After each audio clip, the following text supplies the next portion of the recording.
Well, one hopes it will be entertaining. We found those elephants again. We had a quite nice view of them, but they went into some more thick bush while you were looking at the night heron, and so we've decided to leave them because it just is a little bit thick.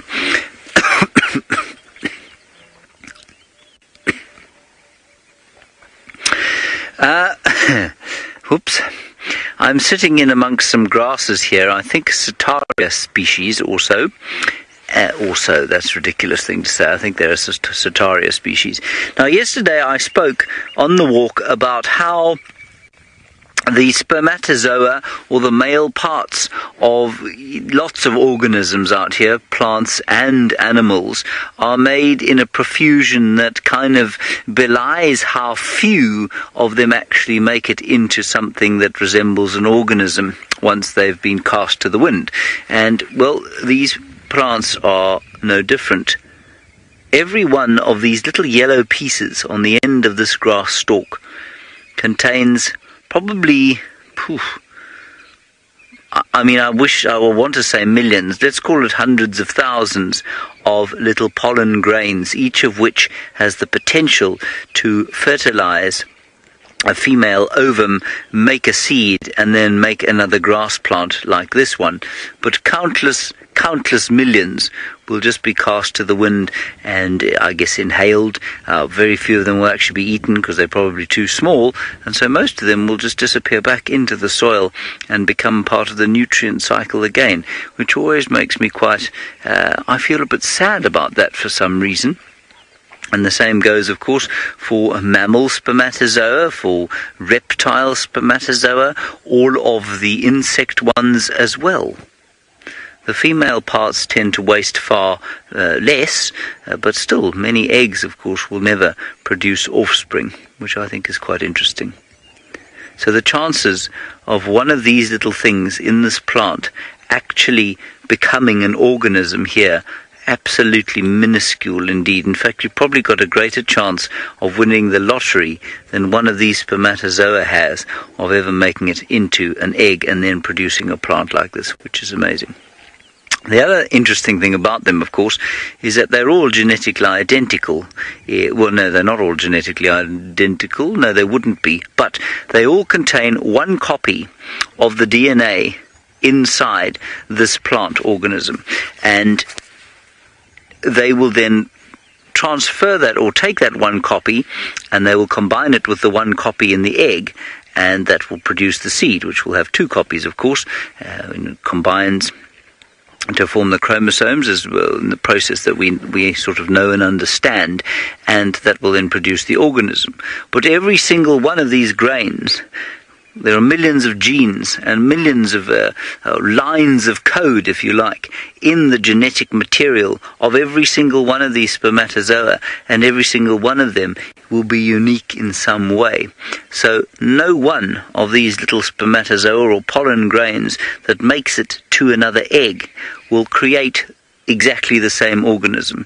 No one of them will do that. They will all be slightly unique in some way, which is just astonishing. Such a waste of diversity, one would think. Now, Paula, you say, very good question, do male grasses look different from female grasses? The answer is that I don't know. Largely, I think, if I remember my grass correctly, the grasses are hermaphroditic. In other words, they've both got male and female plants. There are lots of plants like that.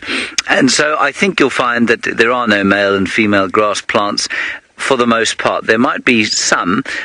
Many trees are either male or female, but I think the grasses are largely hermaphroditic. So while this grass will produce pollen that will be cast to the wind, some of it might self-fertilize, but most of it hopefully will pass into the atmosphere and perhaps fertilize a neighbor, and that will then deepen the genetic pool, if you like, because you don't want a shallow genetic pool, otherwise you'll have a grass plant born with, sort of 11 fingers or something like that. Marvelous. Very interesting when you start to get down into the details of these things. Now I must try and get my aging bones up into the upright position and begin walking once again. On we go.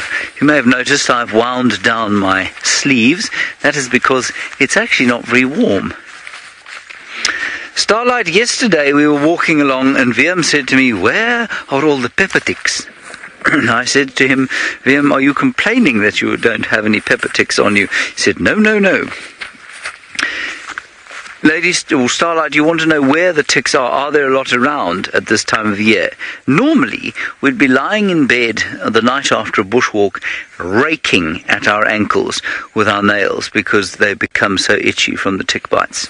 This year, we've had a few, but there's been really very little in the way of ticks, so I don't know why. We've had a decent rain year. I'm told that we're slightly below average at the moment, but I mean, it hasn't been a very dry year. So I don't know why there should be no ticks. There are millions of mosquitoes though, but again, I think fewer than there were last year. And I have no explanation for that.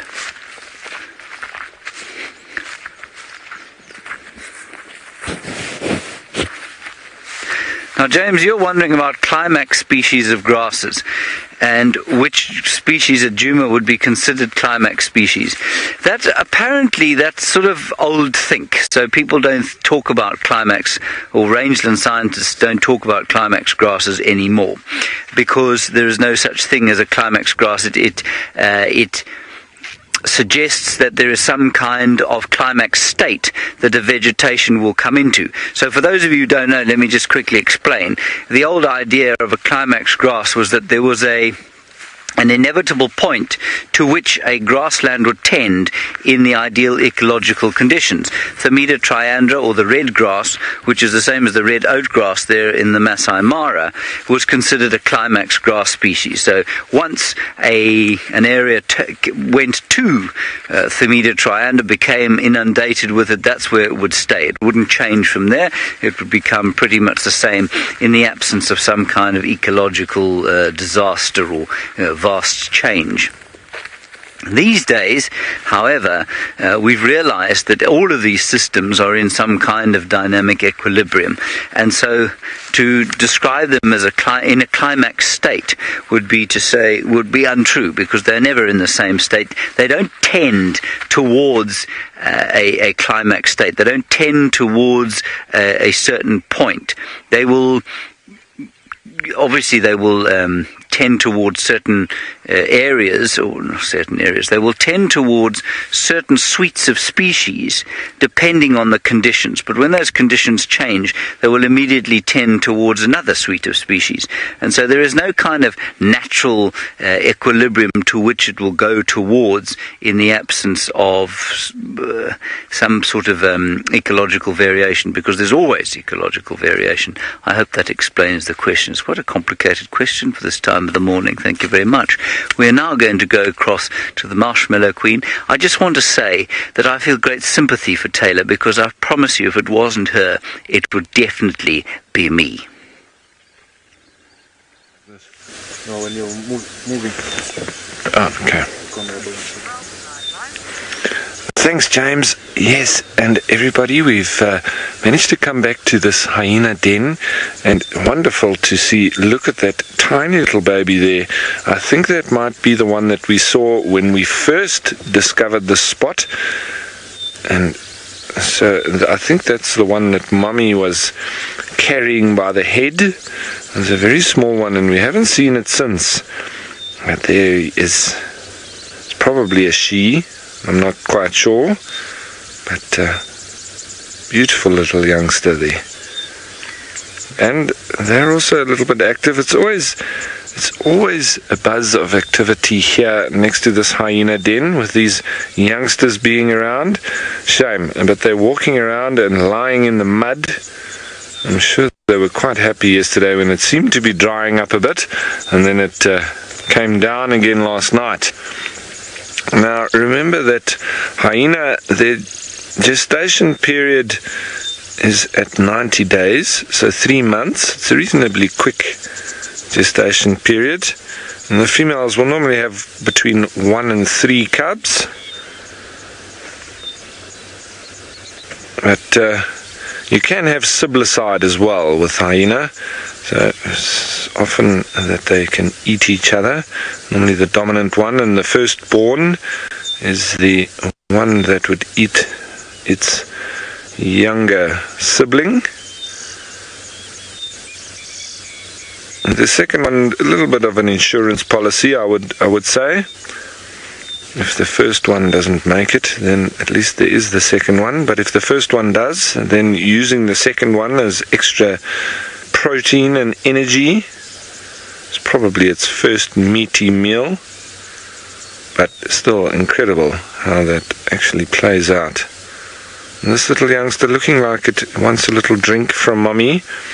Very, very rich milk that mommy does supply. I think it's trying to look for the nipples, but not finding it for now as mommy dozes off.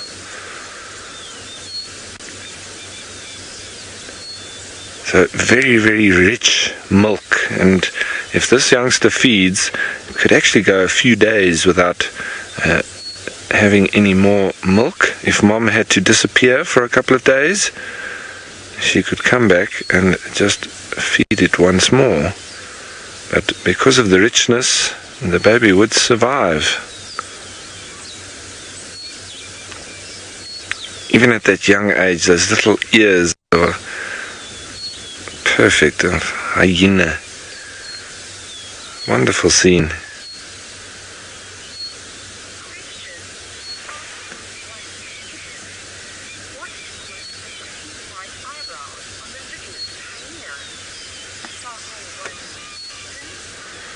Now, Sparkle One Kitten, thanks for your comment, or I suppose it's a question. What's with the little white eyebrows on the youngster there? I'm going to wait and have a look again. I think I did see a little bit of white, but I want to have a look and see exactly what you mean. Yes, they are slightly variable in colour when they're very young like that, and remember that they will be changing their colour almost entirely to be a more browny, khaki colour. Oh, there we go. Yes, very clear little eyebrows. Maybe that helps them to see in the dark, but it's on the top side of the eye as opposed to being at the bottom, so it wouldn't really be particularly helpful, I don't think. But they will change colour completely, and when they get at about 18 months, they're looking pretty much like the adult. A little bit fluffier, still with that very young coat, but the colours have changed all the way from a very dark black, as that little one is, and there you can see that one is well in transition, so it's younger than 18 months, but heading that way. It's probably, and then there is one that is a little bit older up in the corner there, and that is heading now closer to 18 months, and you can see there what I mean by the fluffiness. They've still got a very thick coat and very almost youngster looking, but very much the right colour of the adult.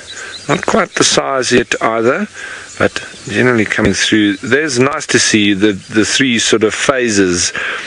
The very young one being almost black, and that one in the middle being probably, I don't know, between 6 and 10 months old, and then at the one at the top going closer towards, I would say at least 16 months, heading towards 18 months. It's nearly, and it's full coat. But all of these youngsters could, and especially this one would still be suckling from mommy, and the one at the top a little bit older could also be as well. So as I say, they will suckle up to that 18 months or so. It depends. It can be different with different individuals, but they also then, it's almost like as soon as they start to look and act like an adult, then they stop suckling from mum. But it's an extended period of time to be suckling from mum. With the hyenas, it's quite unusual. It doesn't happen as long with most of the other animals, but very long before they're weaned.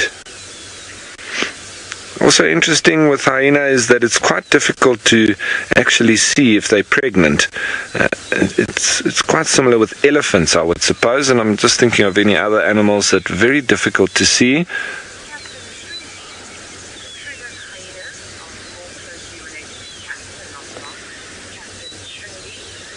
Captain Stringbean, you're absolutely right. Is it true that hyenas are more closely related to cats than they are to dogs? Absolutely, you are 100% correct.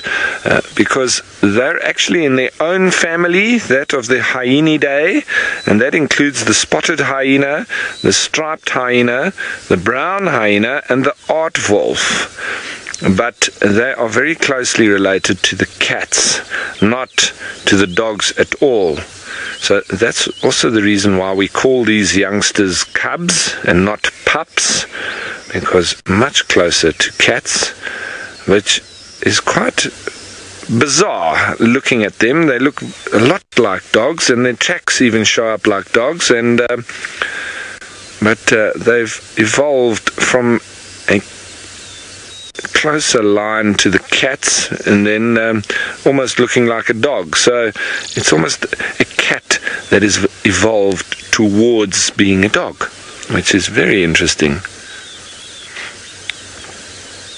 But there is so many interesting things about hyena, and they are very good survivors in most habitats, but they are restricted to national parks and areas like that. They are prolific and very good hunters, and so they would fall prey to humans who have got cattle and sheep and goats, because they would obviously very easily take on an easy meal, opportunistic hunters. So if that presented themselves, they'll eat that, and then obviously they'd fall into trouble. Anna Marie, you're wondering what predator would be the most dangerous to hyena cubs? It's most likely to be that of lions. Lions are the biggest threat to hyena, and vice versa. Hyenas are also, so they play this this game, but with this hyena clan of 80 plus individuals, I say good luck to any lions that come in the area, because there are sentries dotted around in the grass, and it's only when you drive through the grass and their heads raise that you see them. But there are numerous bodyguards around here, and I think the lions would not even get close to this den before all the troops had been rallied. And I think with 80 individuals, if we had to even half that and pit 40 hyena versus 10 lions, I think I know who's going to win that one. But a male lion can effect some damage, so he's probably worth 5 females, and so that's when there would be a problem for the hyenas. But if it was merely females and youngsters, there's no question that the hyenas would win that battle, and they know how to rally the troops as well. They can be ferocious, but they can also be very cute and cuddly. Look at that. Now, I once was managing a camp up in the northern part of Botswana, and it was when I first started out my guiding career, and it was during the rainy season in the Selinda Linyanti concession, and I was looking after the camp while it was during the rainy season and there were no guests. And the one day I went fishing with one of the guys that had been staying there helping me look after the place, and I caught a 12-kilogram catfish, which was great. Even though I was trying to catch tiger fish, I caught a 12-kilogram catfish, and the guy that was with me, one of the local Tswana or Setswana guys, that Motswana as they call them, he was with me there, and he said no, he wanted to keep it because he would cook it for us and he would show me how good they can taste. So anyway, we took it back to camp, and he did indeed cook it, and it was lovely. It was beautiful fish. no bones, very much like shark, I think. But that's not the point.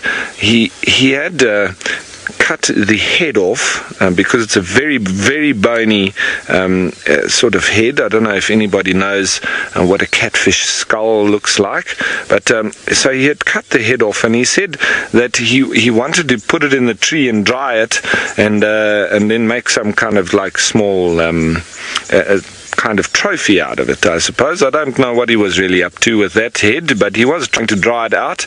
Anyway, he hung it up in the head. And so I hear that people have seen it being shown from Djuma. So anyway, he put this skull in the tree, but it was very fresh and it still had a lot of meat on it. And so he hung it in the tree, and we were very close to our tents. And during the night, we heard these hyena from far, and you could hear them whooping, whoop, from a distance. And they... Oh, sorry guys, I didn't mean to do that, but you see that they do understand the hyena language. At least I'm doing it properly, so I won't do that again. Shame, I disturbed their sleep. Anyway, they were whooping, and but from a distance, and you could hear them coming closer and closer, and eventually there was a big racket just outside our tent, and these hyenas had managed to trace this catfish head down and jump up from whence the guy that had hung it up in the tree. It was probably at about 2.5 meters off the ground.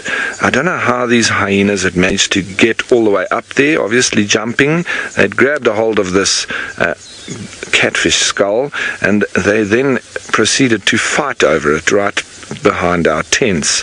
And so there was a lot of cackling and whooping and all sorts going on, but needless to say, that trophy catfish skull was never seen again. But it's just incredible to note that scent of theirs, because they all came in, and it was very fresh fish, but they had all smelt it, they had all worked out that there was food available, and in they came and they got it. So it was nice to witness firsthand how strong their sense of smell is. Lots of hyena stories, but we've got lots of days to sit here next to this hyena den, so I won't tell you them all at once, otherwise I won't have much to say for the next days, will I? But I think it's lovely just to watch the youngsters as they move around. They're always active. There was a hyena den that I found in Etosha National Park as well. I used to love going and sitting next to it. So folks, I think we are going to sit here quite a bit longer, see what these youngsters get up to. Maybe one or two of the adults might get up and move around. There, they've just heard some spurfowl alarm calling off in the distance. But while we do that, and I'm sure when you come back we'll still be here, let's send you on down to Tristan and see how he's getting along. Well, Ralph, not as well as you by the sounds of things. You've had lion cubs, you've got hyena cubs. We've had very little. We've seen not too much at all. We found tracks for Hosanna again, but they go towards Chitwa Lodge, and so we had to unfortunately abandon that search. But it's at least something to follow up on this afternoon. I'm sure he's around there somewhere. It's just a matter of finding him. But now we're just going up Cheetah Cutline in the hope that somebody pops out somewhere. It's been a very quiet morning. There's been nothing really other than a couple of impalas that we've seen away from Chitwa Dam. Since we left there, we've really had very little success. So hopefully we'll get lucky. Hopefully things will start to happen a little bit. It's also starting to kind of at least warm up a little bit. It's not exactly warm, but it's not that icy cold chill that we had earlier, and so I'm hoping that's going to mean that some of the birds come out. So it'll be good to do a bit of birding, given that we haven't seen any animals. Maybe some birds are where we should focus our attention for now. We are also just slowly meandering towards Tundi's den, so we can do a spot of birding while we head in that direction. did see some birds fly across here, but they're now flying away again. Looked like some helmet shrikes that were around. No, they've flown off too far. Unfortunately, that's the one thing about birding while driving, is that it's actually quite difficult, because a lot of the birds don't sit very still because of the car. They tend to move off quite quickly. So you've got to be, it's not the easiest way to do birding. Best way to do birding is actually to be on foot and spend a bit of time. Oh, there's an animal. Woohoo! Something with a heartbeat.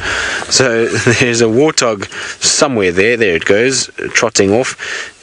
It seems as though it's a little kind of perturbed by our presence, as most warthogs are, and it's not surprising, because a lot of the time we do follow leopards hunting these guys, unfortunately, and so they almost get this learned behavior that we're not something to really be fond of and something to stick around, because otherwise next thing there's a spotted cat chasing you, or a tawny cat, one of them.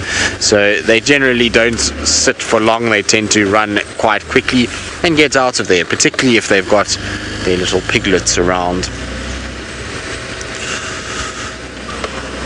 Now, I'm trying to scan the trees and see, because of the weather conditions, it should be fairly good conditions for spotting birds of prey. There's not too many thermals out at the moment, so I'm trying to scan and see if I can find maybe some little sparrowhawks or things like that. They do so often sit around in these trees at this time of the day, and so particularly these big marulas, they're really good trees to look in for that. But so far no luck this morning. There is a road on Vulture's Nest. If we go there, there's a road on that has 2 shikras on it, and they seem to be nesting in that area, so it's nice to go past there every now and then. I think we might head past there a little bit later if we have no luck with Tundi. Check. There's always a thoroughfare of animals that walk down these roads and cross out into Torchwood and come in from Torchwood, so always good just to double check as you go along. Actually reminded me, now that I'm on this road, that I had a nest here for a drongo at one point, but I would imagine that by now it must be gone from the nest. That was quite some time ago that we had that drongo nest. It was in one of these bush willows here. No sign of it. It was somewhere in this little section. You remember that nest, Vildy? Was I with you when we had that drongo nest? I can't remember if I was. I think I was with Wiem. Yes, little cup nest. Yes, it was with Wiem, so Wiem does remember it, but it was somewhere in this area, maybe up a hedge or somewhere. All these bush willows look so similar when you're kind of driving along that it's sometimes a little difficult to remember the exact tree that it was in. Also, a lot of these trees have changed a lot. There's now with foliage and all kinds of other things, it makes it quite tough to see, but it was somewhere close to the road, so if it is still there we should be able to see it. But that was a long time ago, so I think in all likelihood that nest is no longer being used, and if it was, that drongo will be out. I have a friend on me. Hold on, I'm going to try and see if I can show all of you before it jumps away. Don't jump away, behave yourself. Okay, Wiem, you're going to have to try and get my leg here if you can. I'll try and get off. There we go. So I have a elegant grasshopper nymph that is on me at the moment. Adult. It jumped on me while we were driving, and so it is now sitting. And the reason why I say it's a nymph is because it's about half the size that it should be. It should be double the size of that when it becomes an adult. You can see it's got the beautiful coloration on it, so aposematic coloration, just to ward off any potential predators, because, well, they are distasteful and so they don't taste very good at all. But look at those eyes looking at us. Yes, you are famous. Welcome to the world. Yeah, there we go. And that got its attention. Now it's kind of looking at everything, and every time I try and move it sort of stares at me, so very cool to see those big eyes and those antennae. How cool is that? It is very elegant. Right name for it. So that is as cool as it gets, that's for sure. Now hopefully it's not going to defecate on my leg, because that's not going to smell very good and we don't really want it. And I've also got to try and get it onto a grass stalk that it's not going to sort of damage it in any way, because it is quite little. So if you're wondering how big it is, there you go. You can see my finger in relation to its body is not very, well, in fact it's very small in comparison. Let's see if I touch it, if it's going to jump. You're very relaxed. What's going on here? Oh, there we go. So it jumped away and off it went. How cool was that? That was very cool. I'm glad we saw one of those. They'll be absolutely everywhere in the near future. We're going to find them all over the place. I remember when I started a year ago, can you believe it's almost a year since I've been here? When I started a year ago, they were absolutely everywhere, all over quarantine. So I'm pretty sure we're going to see a lot more of those in the coming few weeks and months. Okie dokie, let's head on to Central and go along and, well, like I say, try and check Tundi's new den spot.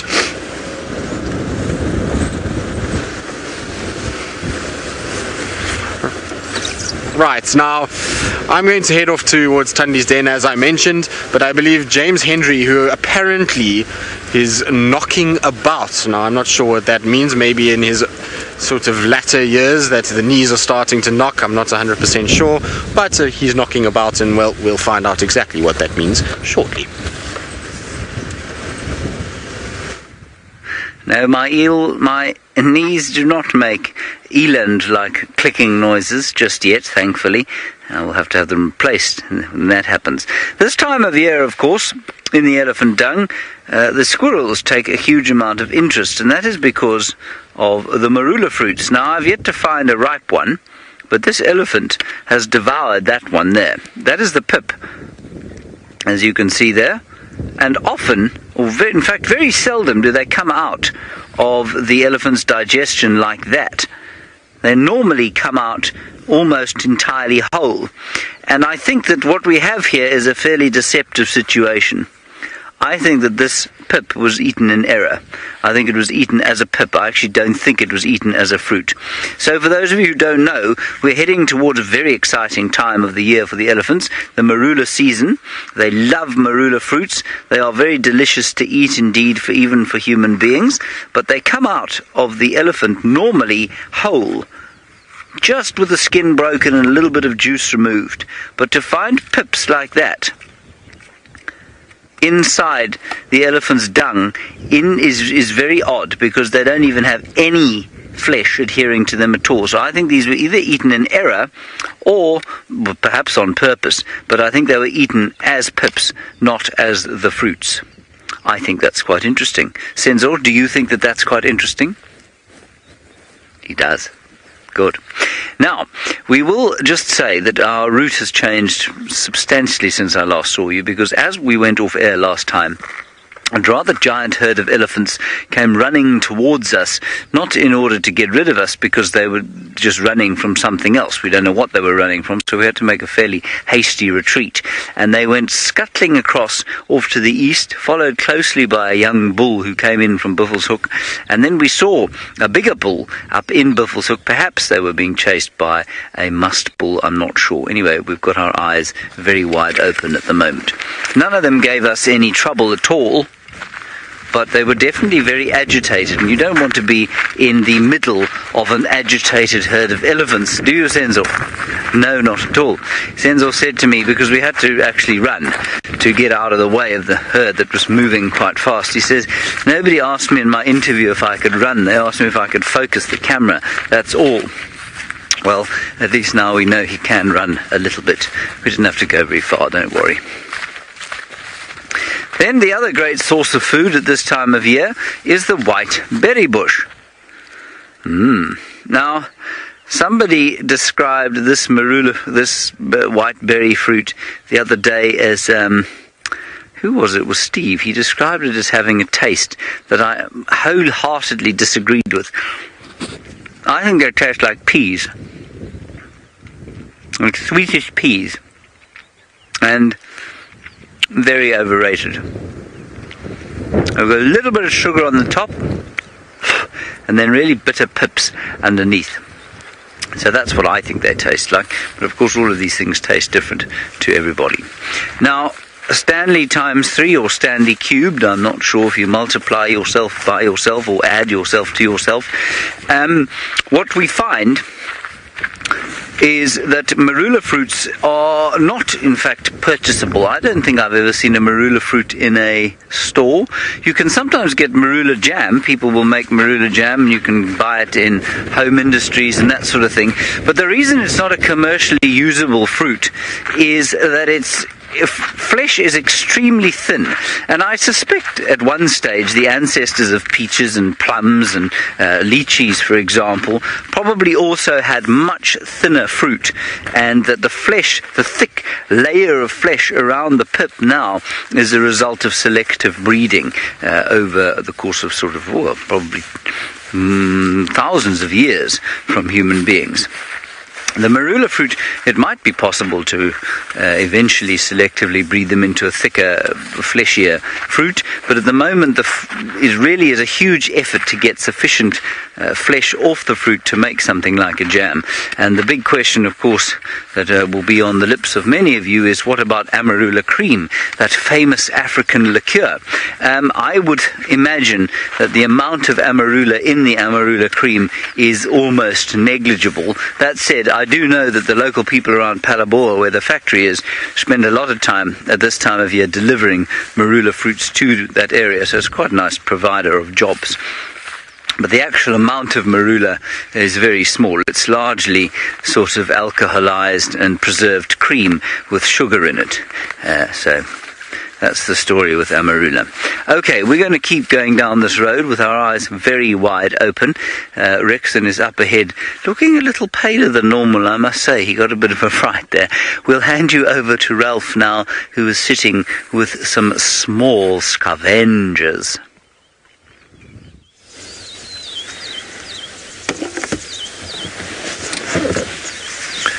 Yes, thanks, James. And we've got a few more of the youngsters that have relaxed with our presence and have now come out of the burrow again. And they're all starting to just enjoy themselves all around the den here, communal den site. Wonderful to see them playing and jumping on each other. But remember, with hyenas, even at this very young age, it can be very cute and very quickly turn very nasty, because even at this very young age they are quite ferocious, but will enjoy while they're being cute, sniffing the air, probably all curious about their surroundings, feelings and smells. Everything's new and exciting. The older individuals all napping. Oh, there's another youngster moving there behind the bush. And that little one's got a piece of bone, I think. A nice little toy for them, and also for their teething. They can chew on that a little bit. Remember, hyenas have got probably the most effective digestive system of all the mammals. They can digest hooves, hair, bone, marrow. I mean, well, obviously marrow is quite easy to digest, but it is incredible. I think even horn. So horn, hooves, bone, hair.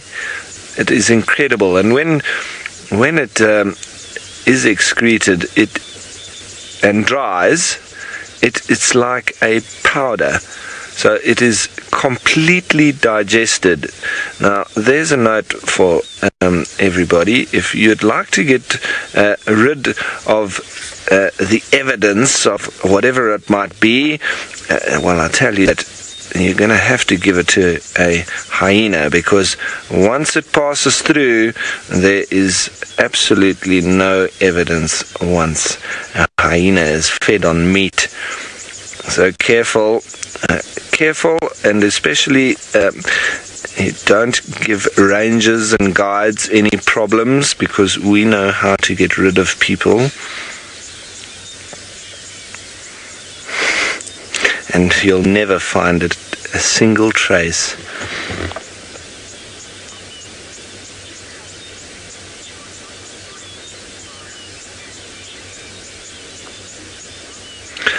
Now, Vega's beauty snob, you're wondering if the hyenas have a better chance of survival here in the Mara or in Djuma, back in South Africa, in the greater Kruger National Park.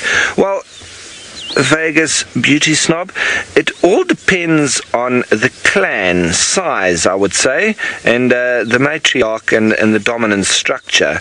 Now, I've obviously seen quite a few clans in that part of Djuma, but they seem to be a lot smaller than these clans here. So I would say that just for the sheer lack of numbers in comparison, I would say that these clans here in the Mara, which are huge, of 80 plus individuals, I would say they've got a much better chance of survival here because of the protection from the adults, and especially from that large group of adult females who are the dominant sex in with hyena. So I just think Djuma, they've got smaller groups or clans of hyena, and so I think that they would have a bit less chance of protecting their youngsters, mainly from lions. Their biggest enemies are lions and humans, but in at least the national parks and protected areas, not particularly have a problem with humans. It's just from lions. They don't really have a problem from leopard or wild dog because there's always a babysitter around the den, and the hyenas are generally able to keep the leopard and wild dogs at bay, especially if there's a few of them. So if they had to come in, I think there would be a little bit of calling, and you'd have a few hyena around ready to protect the den and whatever else that was thinking of making a move of attacking and killing some of the cubs would probably think it's not worth it. Especially if you've got a few hyena facing you. They do work well in numbers. If they've got a few of them, they grow an arm and a leg, and they actually get a bit more attitude. I can honestly say that if hyenas singularly had a little bit more attitude, the other predators, I think, would have a little bit more problems, because that bite of theirs is incredibly strong, and stronger than all the other predators. So they could do some damage if they knew a little bit more. But having said that, they are extremely intelligent, and I was doing some research. It seems that the clever scientists, I don't know how or what kind of tests they were using, but they have likened hyena, and this is obviously certain intelligence tests that they're doing. I'm not sure what exactly, but they've likened hyena intelligence to that of chimpanzees. Now, there might be some controversy around that, but I definitely believe it. Hyenas are incredibly intelligent. And they're also incredibly playful, especially the youngsters. Look at that. And why wouldn't you be on a nice, fresh, cool morning like this? Not too hot. And have lots of energy.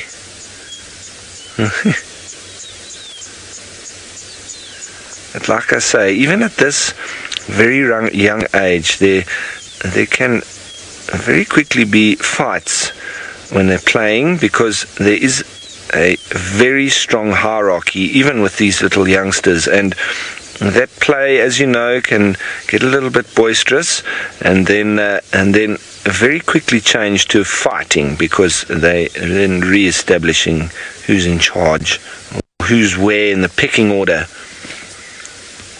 The youngsters normally assume the same position as their mom, and that's where they need to maintain that position, and mom can also come in sometimes and maintain it.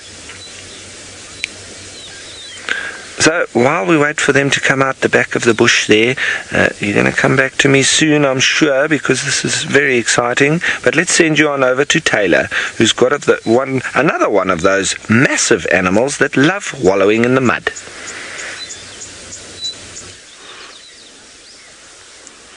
We have got the buffalo. Rolf described them very well.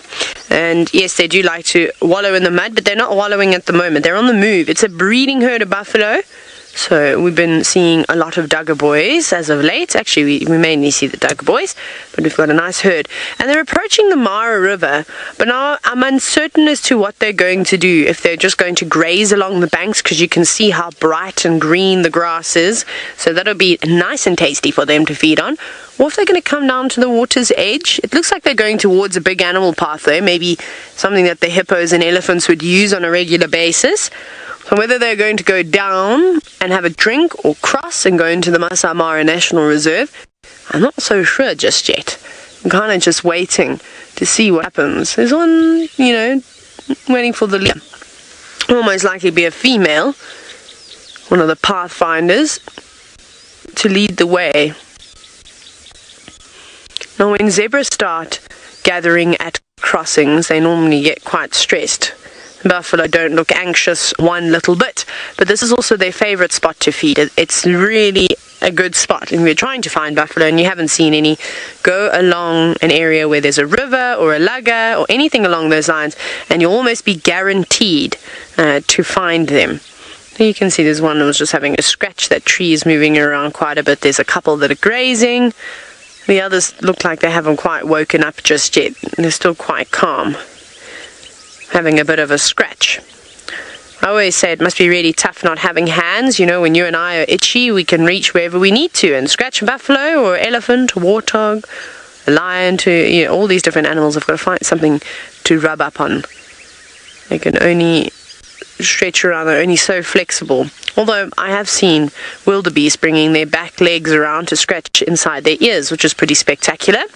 However, I don't think a buffalo is as nimble, so they often make use of rubbing posts. So again, there's plenty of trees along the stretch of the river, so lots of spots for them to wallow and then have a nice scratch. But the crocodiles are moving around at the moment too. This area, we're a cul-de-sac crossing, by the way, in case you're wondering where we are. There's so many crocs and big crocodiles too that live here. It's quite a nice area. The water doesn't gush, or it's not a raging torrent as Jamie likes to describe when water is flowing, but it's perfect. They can just sort of sit on the muddy banks, wedge themselves and then relax like that. And there's even a massive one actually just on the bank too, just off to the left, hiding amongst some of those smaller shrubs. Actually very camouflaged. That's a very big crocodile. Some of the bigger ones I've seen have been here, in fact. I mean, that croc must be about 3.5 meters in length, maybe almost 4 meters. So not a monster. I've definitely seen crocodiles that are well over 5 meters, but that was on the Zambezi. I haven't actually seen. The biggest crocs I've seen have still been in Zambia on the Zambezi River. However, the Mara crocs are pretty big too, and I'm sure there's some giants around. I just haven't been lucky enough to see them. But not really doing too much on a day like today. It's pretty cold and gloomy. I think they'll be quite relaxed. Except a couple are just, like I said, just wading in the water. Also just relaxing though. Come on, buffalo, what you going to do? Are you going to go down? No, it looks like they're just feeding for the moment, which is a pity. And I have told you wonderful stories of Duggar boys swimming across the Mara River when it was a bit more full. Can't believe that it's still so dry up this side. The Mara River on the other side of the reserve is a lot more full.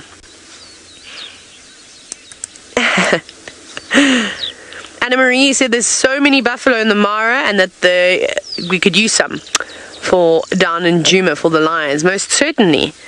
It's one of their favorite food, especially when you've got such large prides.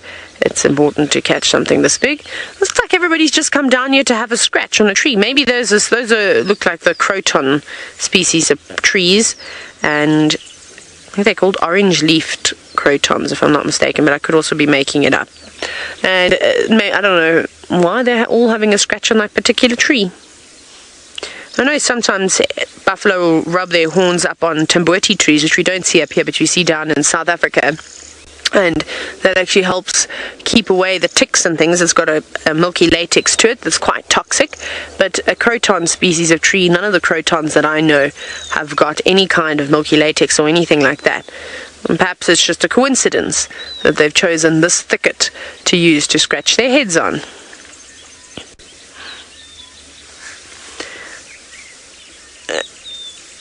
Oh, wow, this is a tongue twister. Triangular trichrome.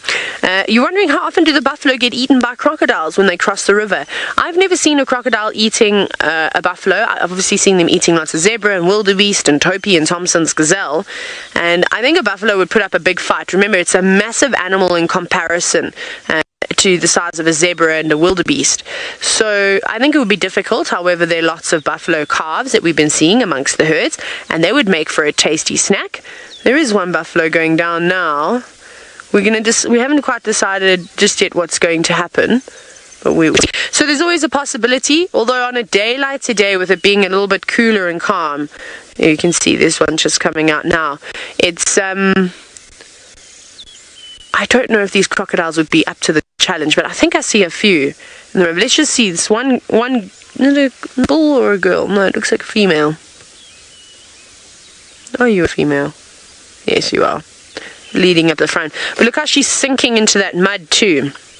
They could also just be thirsty. Buffalo often come down and have a drink at the water, normally just before midday, and then they'll have another rest again. I think she'd be quite nervous coming down to the water's edge. We know that the Paradise Pride live around here, and then the fact that she's sinking into that mud too is going to make her a little bit wary, because if something does come charging out, she's not going to be able to get away as quickly as she'd like, or as if it was flat ground or rocky ground. Turning back now. Big girl though. Obviously not with horns. We know that they don't get the biggest horns. The bulls are the ones that get the nice big bosses, but in body size, she's massive. She'd make a great meal for the nkuhumas. But the nkuhumas are never going to get this particular buffalo, so she's safe for now. I'm not sure what they're doing just yet, sussing it all out. The others haven't really made any effort to go down. There's one or two more coming down. You can see the odd tail flicking here and there. But again, we know that crossings sometimes can happen in a split second, and then sometimes they can take hours and hours. They might rest, they might graze for a bit, maybe then they just turn around and go back up. But there's a few hippo watching just down and below that buffalo. Normally there's quite a big pod of hippos that live here. I don't see all of them today, but you can just see their heads sticking out, and they've turned their attention, to that buffalo. But not bothered by it. There's more than enough water to go around.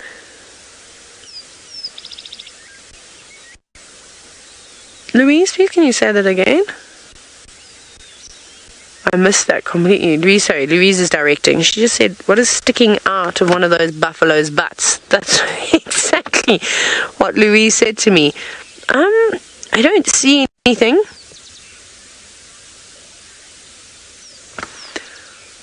Oh, okay. Let's have a look. Can we have a scan of the buffalo up on the banks, please? Up on top? Let's have a quick look. So one of you had pointed out that you saw something sticking out of the buffalo. I didn't see anything, but I could have missed it. I have got a bit of a glare on my monitor, so I don't always see. So I'm just checking with my binoculars now. Can you see anything obvious there, Archie? Not on that one, on some of the other. Let's just search all the buffalo.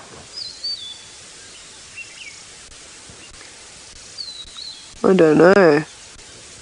Maybe if you did see it, you managed to get a screenshot, you can share it with us, but I can't see anything obvious now.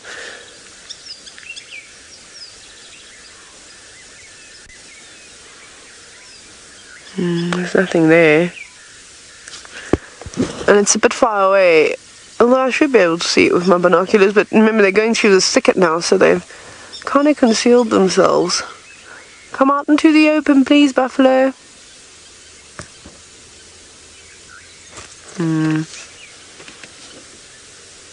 You'll have to have another look. Sorry?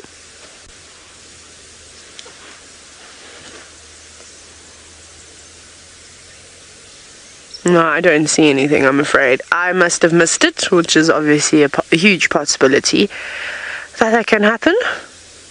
I was looking around also, just having a look to see if I can see any lions creeping up onto the banks, anything like that.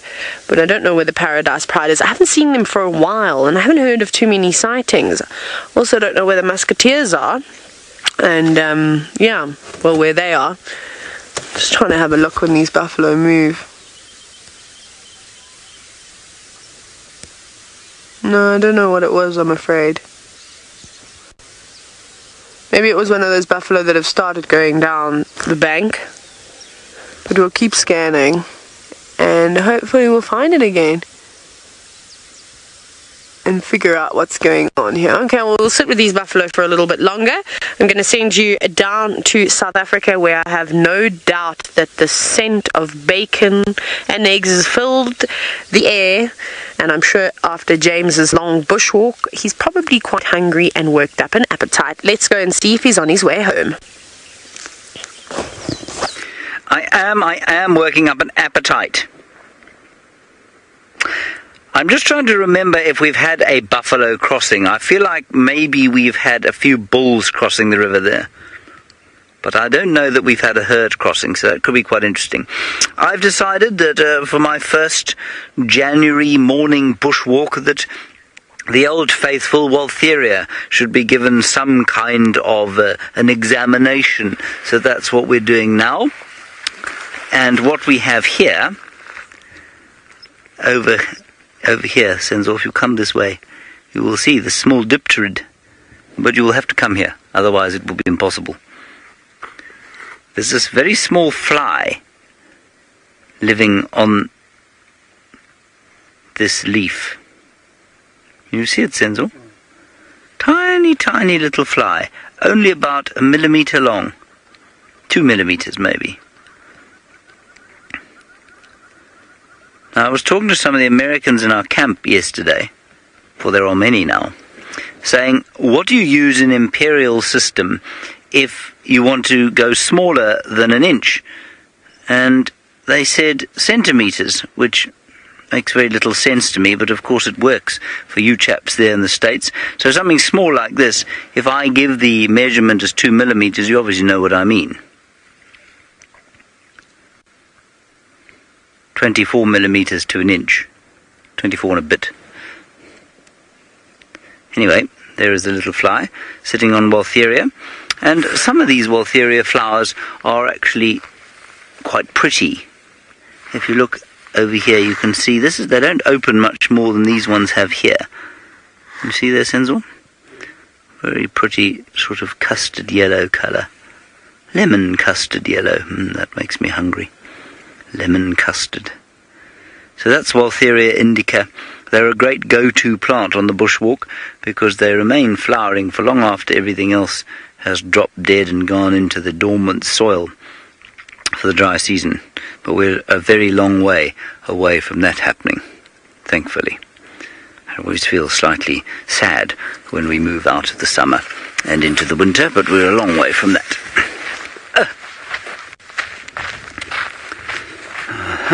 Ooh! And the other nice thing to look at here would be this delicious smelling ball. Now, it looks a little bit like an orange, I'm sure you'll agree. And the smell is quite citrusy. And this is the Acacia exuvialis, I think this one is, yep. The flaky thorn, Vitrilia exuvialis, not Acacia anymore. And it's got a delicious smelling flower that I only discovered the smell of fairly recently. I never used to try and smell them until one day on bushwalk in desperation I thought, well, let me try and see if I can't say something about this. And the smell was quite delicious. It smells like a honeyed orange. Gorgeous. Well, okay. I'm going to go home for breakfast now. While I do that, I'm going to hand you over to Tristan, and I would like an update from him on what has happened to Tundi's den.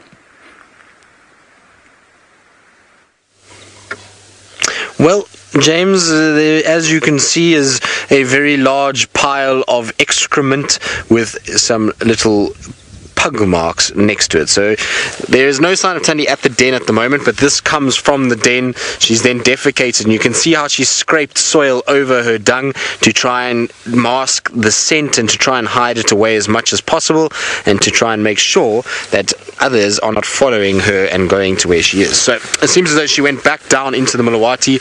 I'm sure this is from last night. It's not very fresh. It's not soft. It's kind of dried a little bit, but the tracks are on top of all the vehicle tracks from yesterday, and I know that Steve drove up here, and I know that a couple of other vehicles were also around this area. So she probably left the cub there and has now gone back into the Mulawati. So we just checked around, did a little loop, but no sign of her coming out onto Twin Dams. If you go straight across from where we are onto Twin Dam side, it is incredibly hard there, so it's difficult to know exactly where she is, but I'm sure she's still using this den, and the fact that she's covering her dung like that where she is would typically mean that means she doesn't want to be followed around. So she might have even moved the cub just back down into the Mulawati section. I don't think she's too far away, but at least we know roughly kind of where she is. We'll just have to monitor this area and check if there's any more tracks that come up and move through. But it's very interesting to see. This is the first time I've seen it with a female leopard where she scrapes her dung like that. Generally with Salahesh and a couple of others that I've followed over the years, they normally just defecate off the road somewhere and then scrape it. But it's the first time I've seen a female do it right on the road and scrape as much as she's doing at the moment. It definitely means that she's trying to hide it as much as possible. So clever girl.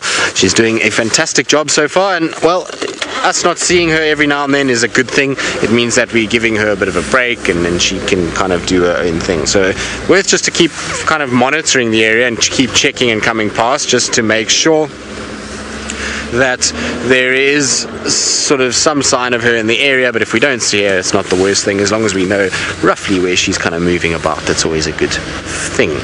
As James mentioned, it is that time of the day where we head back to the DRC for a bit of breakfast. So we'll be back out and about this afternoon, and I'm sure it will be a good one. At least the clouds are clearing, and it seems like at least we're going to get some sunshine and warm weather. So for now, we're going to head back. Good luck with Ralph in the Mara. Thanks, Tristan, and I hope you guys enjoy your breakfast. Well earned it is, I'm sure, indeed. But we're not going anywhere just yet, sitting with these beautiful cub hyena, and they're all starting to get a little bit boisterous, having lots of fun. They all seem to be fighting over that one little branch there, and being quite comical. And the tiny little baby has also been a little bit more active. Popped up a little bit there. He's been climbing over mom, chewing on her ear, and just biting. You can see there, almost being naughty as well. What a cutie. So quite interesting with hyena dens as well. They normally put them quite central in their territory, and hyenas do actively mark and patrol their boundary lines, and hyenas have a little bit more of a strict boundary line than, for instance, lions. The sort of boundary is a little bit movable with lions, not terribly, but it's not as fixed as hyena. And it has been seen quite regularly where hyena are chasing some prey species, whatever it might be, and they almost stop dead in their tracks as the animal goes into the neighboring territory. So they obviously smell that immediate different smell of the neighboring territorial animals and stop right there. So it's all about urinating and defecating to mark the territories. They also do the anal pasting like the other hyenas, brown hyena, striped hyena, Artwolf also do it, and that's where they are quite dog-like, because that's a very dog-like thing or physiological apparatus to have. The civets also have it, and the mongoose. And so it is quite a dog-like characteristic. And many of our domestic dogs also have this anal gland, and very often that's why they're wiping their or dragging their bums on the ground. And a lot of people often say, oh, do they have worms or whatever? It's often because there's a build-up of fluid in this little gland, and they almost in a way trying to milk it and just relieve the little bit of pressure in that gland. So it's nothing untoward, and very often not anything parasitic or the like. It's just relieving that little gland. Lots of chewing going on. It's probably in that teething phase, so they do want to chew all sorts.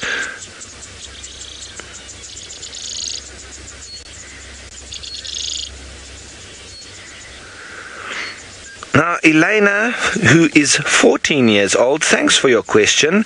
You're asking, is it learned or instinctive behavior for the hierarchy being involved around the matriarch? Well, I pretty much think that it is instinctive, because immediately these youngsters, they're straight away put into to where they are in the hierarchy immediately, because the mother, whatever rank she is in, she places the youngster in there. So because it's so strong that with them wanting to eat their sibling or their younger brother or sister, that says to me very instinctive behavior. So I think there is a little bit of learned behavior in terms of the social behavior, how they should be acting with their brothers and sisters and the other hyenas. I think that is a little bit taught, but that kind of ferocious aggression towards your sibling, I think it is very instinctive and bred through the eons with hyenas. So that now they are not taught that anymore. They are very aggressive and very protective of their place or their rung in the hierarchy. So it's very interesting. But that's a very good question. I like that, because hyenas are so interesting around the pecking order. And you're pretty much born into it. You maybe move up or down one rung within the hierarchy, but if you were a very low-ranking hyena born as such, there's little to no chance that you are going to get anywhere near to the top of the hierarchy. So that's your days then decided for you. You're born at the bottom, you will stay at the bottom. So hyenas do discriminate slightly amongst themselves for whatever part you are in their system, but they still do work for the greater good of the entire clan.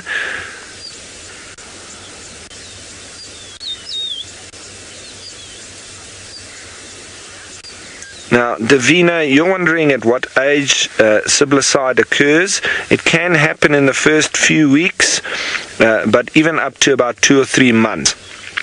And generally at this age, they've probably done what they need to do in terms of killing their brothers or sisters.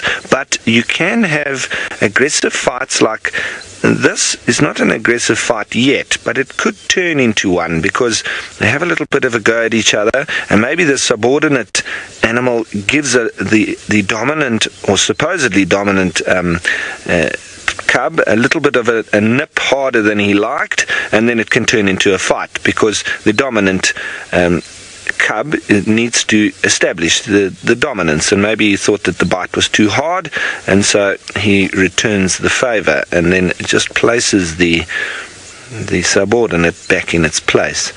So it's very interesting to watch that, and crazy how such a little cute animal could be so aggressive towards its sibling, but will still enjoy their playful behavior. It's very fun to watch. So I think, folks, I'm still going to stay here a little bit longer, because there's so much happening with these youngsters. It would be sad to leave right now and then maybe not find anything. So I think we're going to stay here a bit longer. and I'm sure we'll be here when you come back. But in the meantime, let's send you on over to Taylor with those big fat animals once again.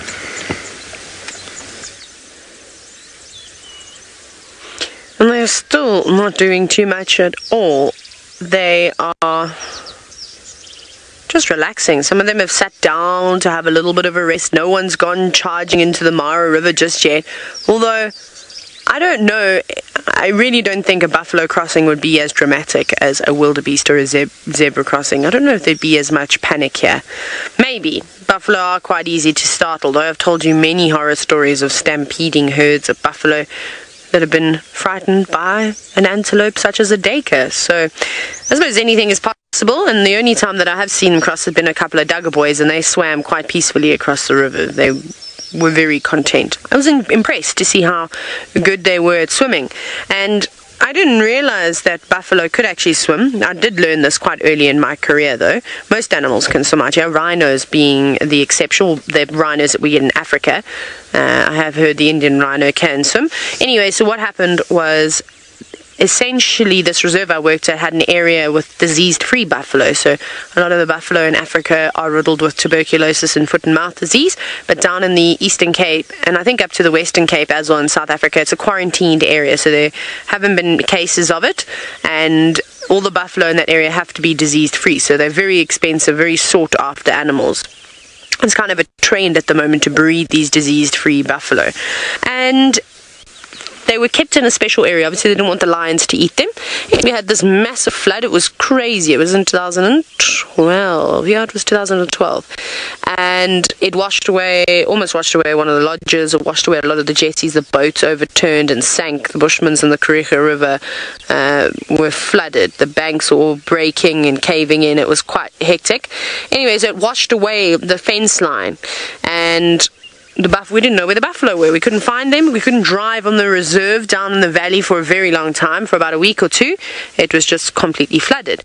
So the next time, driving around, and I start to see these footprints on the ground in an area where the buffalo never were. And I was like, okay, this is interesting. Anyways, the buffalo ended up having to escape because the area that they were in, which was a massive area, a couple of 1,000 hectares, but it started to flood and there wasn't much left in terms of land. It was kind of like a floodplain.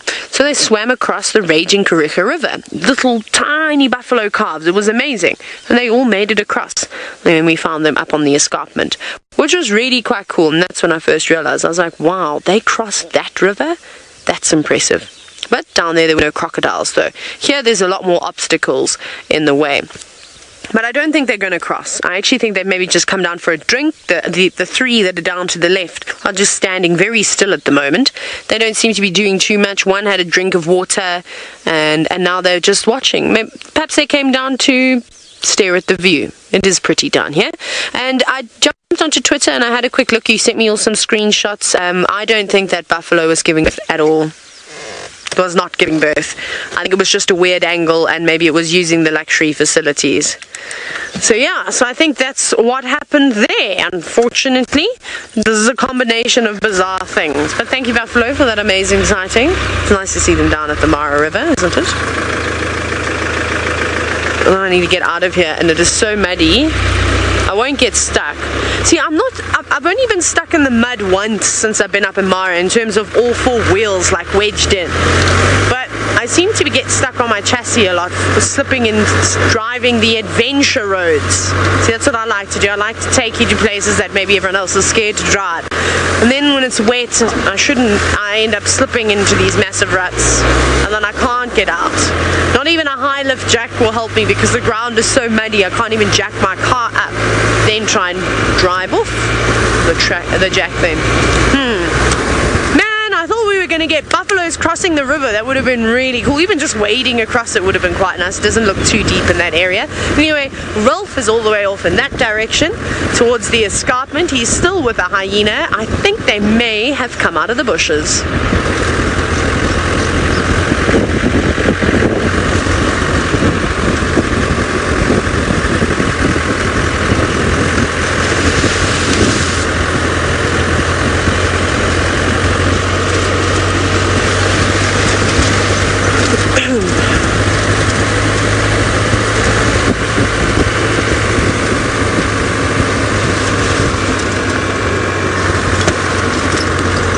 the comms broke up. Please go again.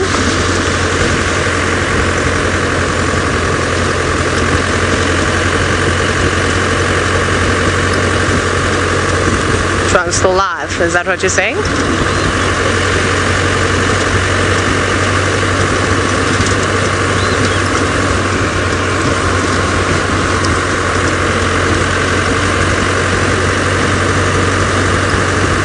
I'm not really sure what's going on at the moment. There seems to be some serious comms issues. I can't hear what anybody's saying. I don't know if I'm live or if I'm not live, but the radio just keeps beeping in my ear. Please, can you tell me, am I live or not? I'm not copying you guys.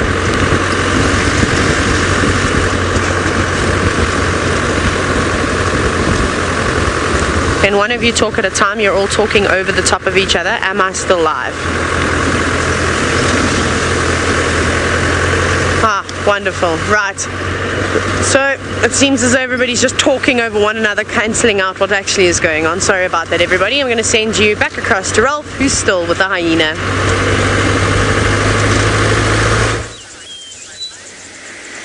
Thanks, Taylor. And yes, folks, we're still watching these little cubs jumping around in the grass, having a whale of a time, playing hide and seek in between the long grass there. And while we've been sitting watching them, I see that there's a lot of clever people out there that have found some information and sent it through to me. And it seems that Michigan State University have conducted some small intelligence tests on the hyena of this particular area.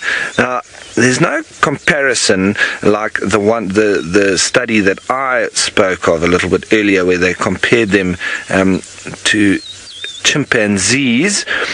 But what the Michigan State University researchers attempted to do was just to find out a bit of intelligence on their part. And obviously, when you're trying to work out intelligence, you need to give them a task that they haven't already acquired the skill from in their normal day-to-day living, or where they move through, etc. So it needs to be very creative, what the researcher needs to present to them to try and attribute that to intelligence. And so what they did was they built a box, quite a big box. It was about 75 pounds in the end, and a very cage-like appearance to it, but it had a little door on it with a latch.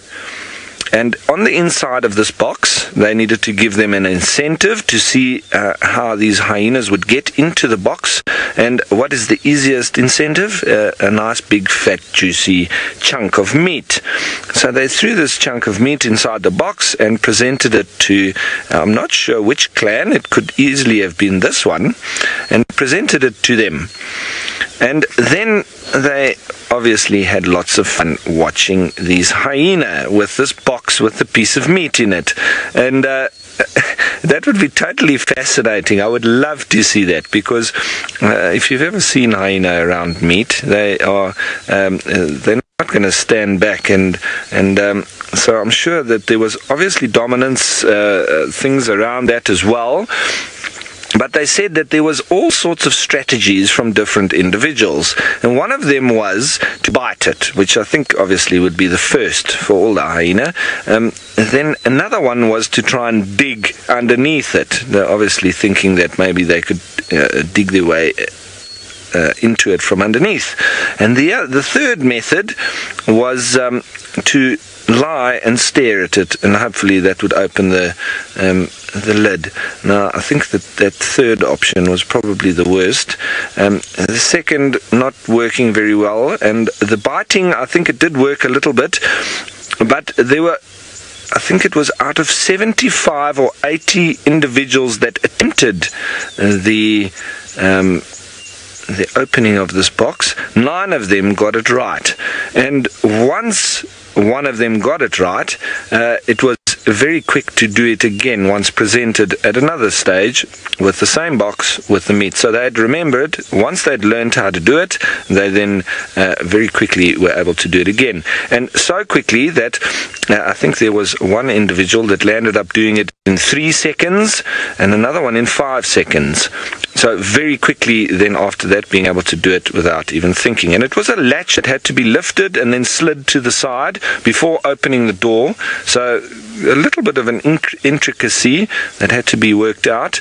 And once they got it, that does show quite a high level of intelligence to be able to firstly do it and then realizing it's not just by chance when presented the second time, immediately going back and doing it the same.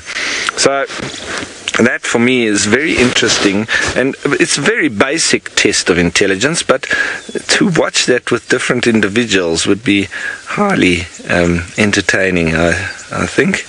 So thanks for that, folks, for sending through that information. I really appreciate it, and it's nice to see, especially the research that's going on with our local hyena here. It's very relevant from the Michigan State University. So we'll keep on reading up on all their information and presenting their research to you guys as well. These youngsters are absolutely loving the morning playing through the grass.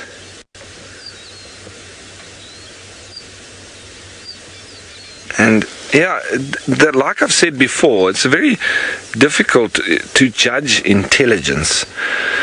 And the one angle that I cannot get past, and it forever now has put me onto the point,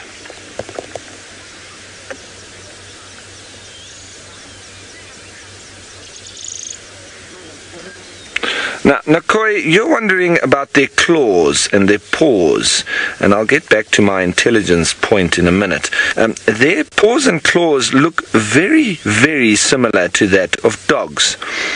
So if you've seen a dog foot and a footprint, and you see their little claws on there, it's more like nails than claws. So that's more like what we're looking at. It's not sharp like that of lions or leopard or even cheetah. It's very much like a dog's nails, not really claws. They're not sharp, but they do present themselves all the time. They're not retracted. They are out, and you will see them in the tracks. And so that's quite an easily distinguishable characteristic when you're looking at tracks that of hyena, because once you see those nails in the track, you're either going to think possibly cheetah or hyena. But then we look if we've got a 2-lobed back pad, then it will definitely be a hyena. If it's 3-lobed, it could be a cheetah. But back to the intelligence point that I was going to make. The point for me that speaks volumes to how you actually judge intelligence, and somebody, I can't remember where I read it or somebody told me, but it made a lot of sense that from when you are born, the amount of growth that your brain experiences from birth to when you're adult is also directly related to your learned capacity and also to your level of intelligence. Now, to put it into perspective, humans, which are the most intelligent animals on the planet, and if we look at it this way, it makes sense why I say that, is that a baby human has 20% the size of the brain than it does when it's an adult. Now, I might be slightly off with these numbers, but it gives you a very good idea. So a baby human, 20% the size of the brain when it's a baby than when it's an adult. If you look at dolphins and elephants, they're probably at about 35% baby's brain size to that of an adult. And so you go along the line all the way to probably an animal such as an ostrich, which is not incredibly intelligent at all. It's almost entirely instinctive, and its brain is nearly exactly the same size as it is when it hatches to that when it's an adult. and there is not much learned capacity available for a ostrich, but an extreme learned capacity with that of a human. So that for me does definitely make a lot of sense in terms of intelligence, because how else do you judge intelligence? If somebody says to you, what's more intelligent, a horse or a cow, how are we going to distinguish between them? So that's an interesting question that I leave with you folks. It's not about athletic capability, because the fastest man on the planet could maybe not be as intelligent as somebody that can't do much at all. So it's just it's more brainwaves and thinking. It's not an athleticism because you're able to learn how to jump through rings. It makes you clever. It's how you can do your maths, I think. That's more important. Right, I think we're going to move on shortly and try to find some other animals out here on the plains. But while we're doing that and trying to get back to the main road and not getting stuck, so that we can still hand over this marshmallow man to Taylor a little bit later, let's head you on over to her and see how she's getting on. It's the Marshmallow Queen, Ralph. Marshmallow Queen. You were also the Marshmallow Queen for just a few hours, but I'm a bit selfish. I don't like anybody to have something that I can't have, so I just took it back. Anyways, I have a very funny story for you. Well, I thought it was quite funny that I cackled late last night. I was on the phone to my mom for the first time in a few days, because the signal's been so terrible. And they were away for my dad's birthday and for New Year's. They went to a game reserve and they stayed anyways. So it was just the two of them. And on New Year's Eve, my mum, she was saying to me, oh, what did you get up to? And I said, oh, not much, you know, it was quite quiet. She said, oh, no, it was fairly quiet too. She said, but your father. And when my mum says that, I know that she's been pranked. So my dad is hysterical. He's got the greatest sense of humor, and he's been tricking my brothers and I since we were a young age. He still tries to do it, but we try and trick him now. Like, I try to spin all sorts of guide stories and things like that. I catch him out every now and then, but he's too clever. Anyways, so my dad was tired, and I think he was just a bit, you know, over everything and wanted to go to sleep. So he told my mom that it was 12 o'clock and her battery had died, and there wasn't much cell phone reception either. Where they were, it wasn't. It was only 11 p.m. So they said Happy New Year, and they had a drink or whatever, and then they went to bed. And then my mom said she got up half an hour later. She wanted to make a cup of tea or whatever, and she got back. And the next minute she heard everybody going, 3, 2, 1, Happy New Year, from the other suites and things like that. And she just stood there and she said, for goodness sake, I cannot believe it. So my dad made my mom go to bed an hour earlier. I thought that was quite funny. So now you know where I get my silliness from and wanting to do pranks and things like that all the time. It's in my blood. I cannot believe my dad did that. When I see him again, I'm just going to give him such a high five. I laughed so I think I woke up the entire camp because I laughed so hard. I thought it was so great. So he's always doing things like that to my poor mother. Shame. We all give her such a hard time. We tease her a lot, old bossy Donna. So there we go. That's the kind of things that happen in my family. Right, now we've all got to try and stay on the road. It's a bit slippery at the moment. I forgot to tell you as well, as we were driving down this road, we're heading towards Serena. We obviously popped some fuel in. Another car tried to stop. Now the worst thing you can do on mud is brake. Anyways, he just went sideways, and you can see his guests were all laughing in the back. So we'd stopped a little bit away because I could see, oh, that looks a bit dodgy. I don't think it's going to be a good idea if two vehicles pass one another there. I'll wait. And luckily I didn't go forward, because otherwise we may have had a very slow collision as we gently slid into one another. But it was very graceful though. It was quite entertaining to watch.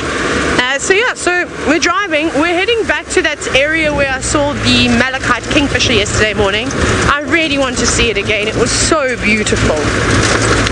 And we didn't get a chance.